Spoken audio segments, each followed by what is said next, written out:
A wild Mustang lay chained in the middle of nowhere, starving and exhausted, with no way to escape.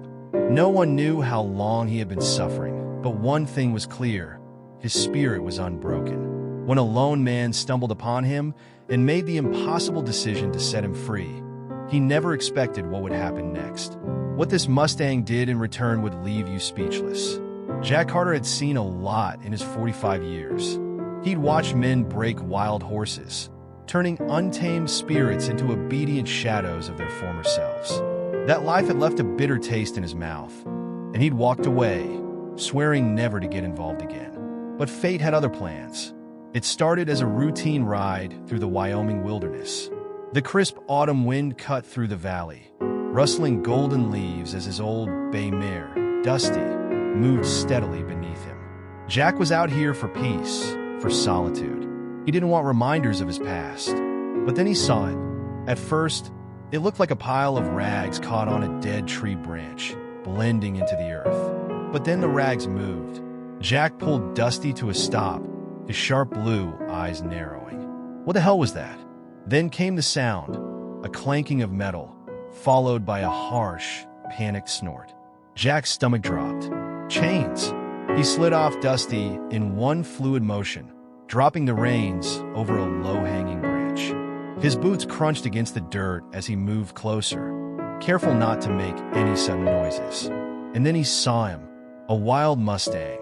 His rich brown coat was streaked with mud and sweat, his mane tangled and wild, falling over dark, terrified eyes. He was massive, taller than most Mustangs Jack had seen, his muscles barely concealed beneath layers of dirt and exhaustion. But what stood out most were the chains. Thick, rusted iron wrapped tightly around his front legs, cutting into his flesh, tethering him to an old, splintered wooden post hammered into the ground. The Mustang's nostrils flared, his sides heaving with ragged breaths, his ears pinned so tightly against his head that Jack knew this horse wasn't just scared. He was fighting for his life. Jack clenched his jaw. Who the hell would do this? He took another slow step forward. The Mustang jerked violently, hooves scraping against the ground, muscles coiling. Jack stopped. "Easy, boy," he murmured. The Mustang snorted hard, his brown eyes flashing with defiance despite his exhaustion, despite the chains digging into his skin. He wasn't broken yet. Jack exhaled, steadying himself. He'd seen horses in worse conditions. He'd seen them give up, but this one was still fighting. And Jack wasn't about to let that fight go to waste. Jack Carter had been around wild horses long enough to know one simple truth: they'd rather die fighting than live in chains. And this Mustang was no exception. Jack took another cautious step forward, keeping his hands visible, his stance calm. He wasn't here to hurt him. The Mustang didn't know that yet, but he would. "Easy, boy," Jack murmured again. The Mustang threw his head back, yanking at the rusted chains. The metal clanked loudly, rattling against the wooden post. His deep brown coat was streaked with sweat, his flanks rising and falling in heavy, panicked breaths. His hooves scraped at the dirt, desperate for escape. Jack's gut twisted. The way the chains dug into the Mustang's flesh told him one thing: this wasn't recent. Someone had left this horse to suffer. Jack gritted his teeth. He didn't know who had done this, but he sure as hell wasn't about to let them win.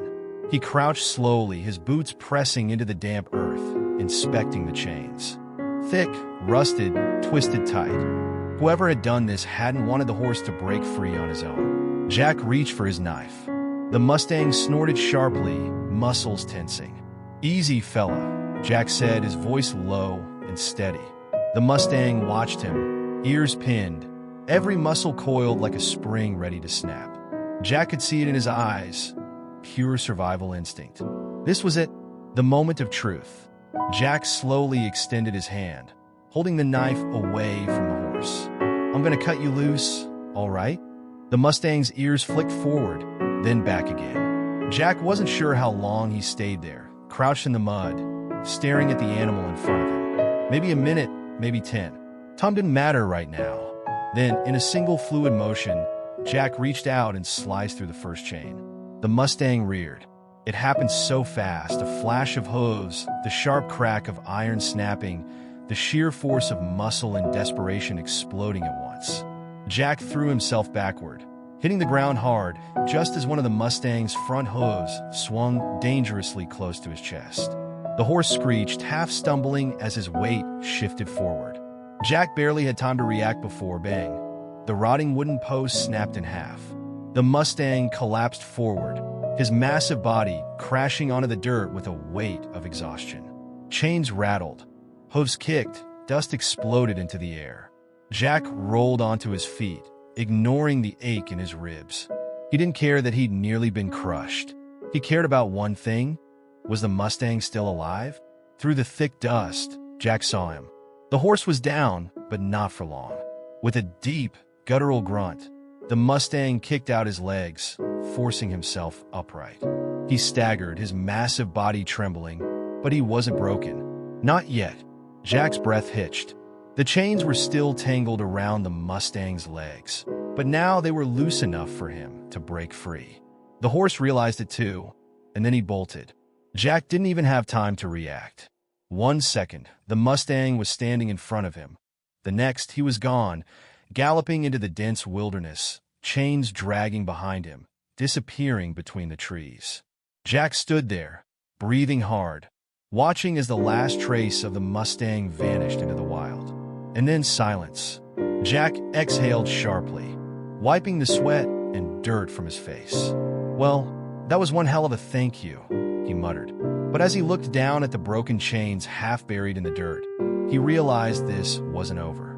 The Mustang was still dragging pieces of those chains, and Jack couldn't leave him like that.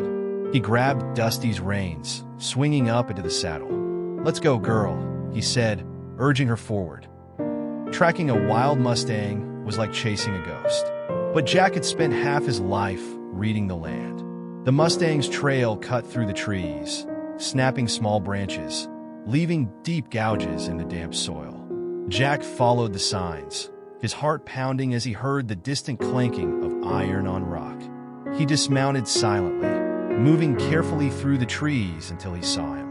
The Mustang, now named Thunder, stood frozen in a shallow creek, his massive brown body drenched in sweat, sides heaving with exhaustion. The chains had caught on a fallen log, yanking tight around his front legs.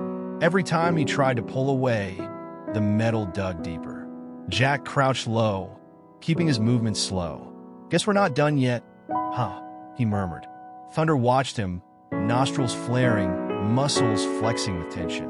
Jack reached for his knife, his fingers closing around the handle. Thunder flinched, but Jack stayed calm. "Not gonna hurt you," he said softly. With a quick motion, he sliced through the final chain. The rusted metal broke loose, and the last remnants of Thunder's captivity fell away. For a moment, neither of them moved. Thunder stood perfectly still, his dark eyes locked onto Jack's. Then, with a final huff, the Mustang turned and walked away, not bolting, not in fear, but with a quiet dignity. Jack watched him go, disappearing into the trees, his massive frame blending into the golden light of the late afternoon.